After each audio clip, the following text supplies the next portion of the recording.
안녕하세요. 이정훈 노무사입니다. 반갑습니다. 자, 우리가 2020년 제29회 공인노무사 1차 시험이 끝났는데요. 그 1차 시험에 대해서 노동법 간단하게 총평 그리고 문제풀이를 진행하도록 하겠습니다. 일단 여러분들 그 공부를 하시려면요. 효율적이고 전략적으로 공부를 하셔야 됩니다. 특히 1차 과목 경우에는 우리가 상대평가가 아니라 절대평가이기 때문에 전 과목 5개 과목을 우리가 평균해서 평균 60점만 맞으면 됩니다. 자, 그런데 이제 문제는 노동법의 경우에는요, 우리가 전략 과목으로서 고득점을 좀 일단 하셔야 되는데요. 아무리 못해도 노동법은 80점, 80점 이렇게 점수를 맞아주셔야 돼요. 자, 그래서 우리가 출제 영역별로 문제가 어떻게 나왔는지 한번 보시면요. 노동법 1 같은 경우를 보시면 총론 파트에서 2개, 그리고 근로기준법 일반 이론에서 2개, 근로관계 전반에 관해서 2개, 취업규칙 1개, 임금, 그리고 근로시간이 각각 2개, 1개, 연차 휴가가 1개, 그리고 여성, 그리고 소년보호가 2개, 그리고 징계 파트에서 1개가 나왔고요. 그리고 해고에서 하나. 자, 그리고 기타 법령에서 10개가 나왔습니다. 노동법의 경우는 우리가 2차 위주로 공부를 하실 때 판례 중심으로 공부를 하게 돼요. 자, 그런데 1차에서는 판례보다는 법령 위주로 출제가 된다는 것이죠. 그래서 노원이 어려운 부분은 우리가 2차 시험에서 다루지 않은 기타 법령에서 각 10개 법령에서 1개씩 문제가 나오기 때문에 순수하게 2차 위주로만 공부를 하셨을 경우에는 1차에 있어가지고 좀 위험 요소가 있습니다. 자, 우리가 기타 법령에서 순서대로 일단 그 공부하시는 방향의 순서대로 맞추면은 기간제법, 그리고 파견법, 그리고 남녀고평법, 그리고 직업안정법, 최저임금법, 그리고 산업안전보건법, 근로자 퇴직급여 보장법, 그리고 임금채권보장법, 그리고 근로복지기본법, 외국인 고용법 이렇게 10개가 나오고요. 이 각각 10개에서 짜실한 문제들이 각각 하나씩이 다 나옵니다.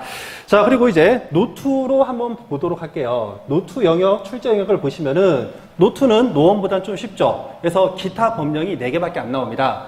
영역을 보시면은 총론 파트에서 2문제가 나왔고요. 노동조합 파트에서 4개, 단체 교섭에서 4개, 그리고 단체 발에서 하나, 조정에서 4개, 그리고 쟁의행위에서 4개, 그리고 부당 노동에서 2개, 기타 법령에서 이제 4개가 나왔는데요. 자, 기타 법령은 공무원 노조법, 교원 노조법, 근로자 노동위원회법, 그리고 이제 줄여서 근참법이라는데 근로자 참여 및 협력 증진에 관한 법률이 있습니다. 그래서 여기에서 각 4문제씩이 나왔습니다. 자, 그리고 출제 영역을 이제 보고 나서 출제 난이도를 한번 볼게요. 출제 난이도를 보면은 제가 이제 문제가 25개에서요. 상중하로 각각 나눴습니다. 그랬더니 상은 뭐냐면은 실질적으로 틀리라고 내는 문제죠. 틀리라고 내는 문제를 제가 이제 상으로 잡았는데요. 올해의 경우에는 어떤 문제든지 조금만 고민하면 다 맞출 수가 있었습니다. 그래서 상급에 속하는 문제는 하나도 없었어요. 자, 그리고 이제 중급의 문제는 실질적으로 여러분들이 좀 오락가락하는 부분들, 그리고 좀 놓치기 쉬운 부분들, 자, 이런 부분들을 제가 중급으로 했고요. 기타 단순 문제, 그래서 OX를 구하는 단순 문제들을 제가 이제 학급으로 잡았는데, 보시다시피 노동법 1의 경우에는 중급 문제가 제가 최대로 잡았는데 7개고요. 나머지 학급이 18개입니다. 우리가 기타 법령이 10개임을 감안하면요. 출제 난이도는 굉장히 무난했던 것으로 평가가 되고 있고요.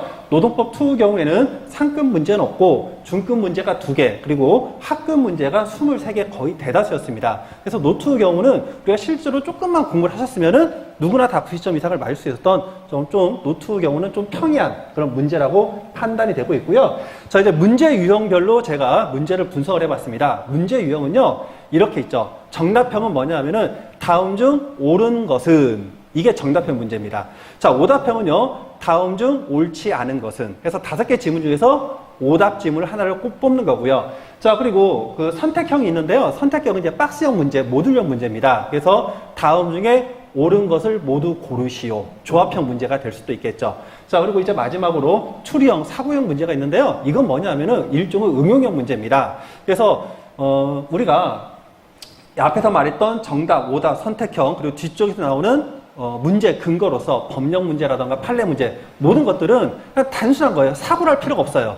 우리가 단순 암기한 거 OX로 정답만 내리면 됩니다. 그런데 추리형 문제는요, 여러분들이 알고 계신 법령 지식과 판례 지식을 응용해서 답을 추리를 하셔야 돼요. 이런 문제를 우리가 추리형 문제를 하는데, 여기 문제 분석표를 보시면은 정답형, 즉 맞는 지문 고르는 게 3개, 노원에서 오답형이 19개, 선택형이 3개, 추리형이 하나입니다.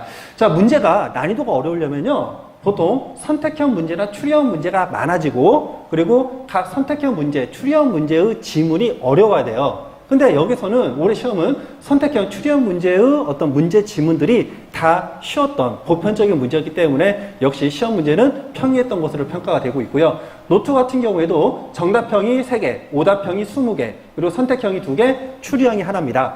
자, 여기 문제를 보시면은 지금 이 추리형을 빼고 나면 이거는 26개, 이건 25개인데요. 왜 그러냐면은 추리형 문제인데 이게 오답형이면서 추리형 문제 이렇게 좀 중복되는 문제 수가 있기 때문에 25개를 하나 이제 넘어가는 그런 현상이 일어난 부분이 있고요.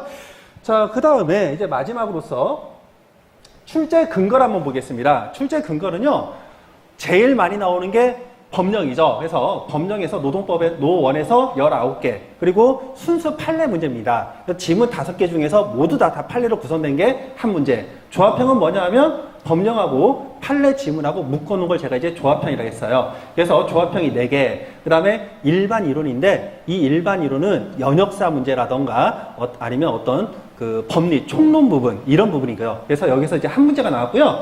노2 경우에는 일반 이론이 하나, 그 다음에 법령이 20개, 그리고 판례가 하나, 조합형이 3개가 나왔습니다. 자, 그런데 이제 여러분들 이제 1차 공부 방법을 한번 넘어가 볼게요. 문제 유형을 보시면은 오답형이 압도적이죠. 자, 그러면 우리가 2차 공부를 하실 때는 판례 위주로서 여러분들이 논리를 잡으시고 판례를 암기하셔야 되는 거죠. 근데 1차로 가실 때는 어떻게 한다? 문제 분석 유형표를 보시면은 오답형이 19개, 그리고 20개잖아요. 거의 압도적이에요. 그러니까 여러분들이 1차 공부하실 때는 특히 이쪽 뒷페이지에서 그 문제 근거를 보시면은 여기 법령이 19개, 20개 이렇게 나오잖아요. 그러니까 여러분들이 1차 공부를 하실 때는 법령의 어떤 지문들이 오답으로 어떻게 변형될 수 있는지, 그래서 문제 우리가 지문을 보실 때 해당 지문이 오답형으로 출제할 때 어떻게 변형이 되는지, 그리고 뭐 일반적으로 정답형으로 나오는 지문들이 무엇인지 이런 것들을 여러분들이 보고 계신 각종 수험서에 체크만 하시면 됩니다. 그래서 이제 개인적인 생각인데요. 여러분들의 역량에 따라 가지고 공부 방법이 많이 다를 수가 있겠지만 일단 연기하고 일기부터 공부를 시작하시는 분들은 2차 위주로 공부를 시작하시면 돼요. 저 경우에는 그 연기 일기 때는 전체적인 리걸 마인드, 즉 어떤 법적 그 마인드를 여러분들에게 주어주기 위해서 일단 기본적인 내용들을 다 여러분들에게 전달해 드립니다. 자, 그래서 일단 우리가 법령도 제가 차근차근 다 설명해 드리고요. 그 다음에 판례의 기본적인 내용들도 제가 여러분들 너무 부담되지 않는 선에서 연기 일기 때 다 언급을 해 드리고 있습니다. 그래서 연기 일기 수업을 잘 들으시고, 그리고 2기 과정에서부터 이제 여러분들이 1차 시험 공부를 좀 하시게 되거든요. 그럴 때 여러분들이 기출 문제라던가 아니면 핵심 요약서 등을 여러분들이 첨부를 하시면은 1차 노동법은 다 80점 이상씩을 맞을 것으로 보이고요. 만일에 공부를 조금 늦게 시작하셔서 노동법 연기 일기를 못 들으시고 이제 한 뭐 2월이나 3월부터 늦게 공부를 시작하신다. 자, 이러신 분들은요, 일단 실질적으로 공부를 2차 위주로 하시면 안 되고 1차 위주로 하시되, 우리가 노동법과 노2 같은 경우에는요, 여러분들이 기본적인 공부 마인드가 조금 계시다면은 법령 위주로 출제가 되기 때문에 오답형, 즉 우리가 기출 지문 위주로 공부를 하시면은 제가 볼 때는 조금 많이 잡으시면 한 과목에 한 2주 정도, 그리고 좀 적게 잡으시면 일주일 정도, 이렇게 해서 노동법을 여러분들이 80 이상 맞을 수 있을 것으로 판단이 됩니다. 자, 그래서 여러분들이 혹시라도 공부를 하시겠다 마음을 먹으시면요, 더 이상 늦추지 마시고 바로 공부를 시작하시면 될 것 같습니다. 자, 그래서 이제 최종적으로 다시 한번 결론을 말씀드리면은 일단 노동법 1차 공부는요, 우리가 실질적으로 2차 공부와 병행을 하셔야 되는 거고, 1차 공부만 하시고 나서 1차 시험 끝나고 나서 2차 공부를 하시면 좀 그 방법은 좀 비효율적이다, 이렇게 말씀을 드리고, 2차 이론만 공부를 하셔도 1차는 어느 정도 공부하시면 충분히 합격을 하신다, 이렇게 말씀을 드리고 싶습니다. 자, 그러면 이것으로 해서요, 우리가 2020년 제29회 노동법 1차 기출 총평에 대해서 마치도록 하겠습니다. 감사합니다.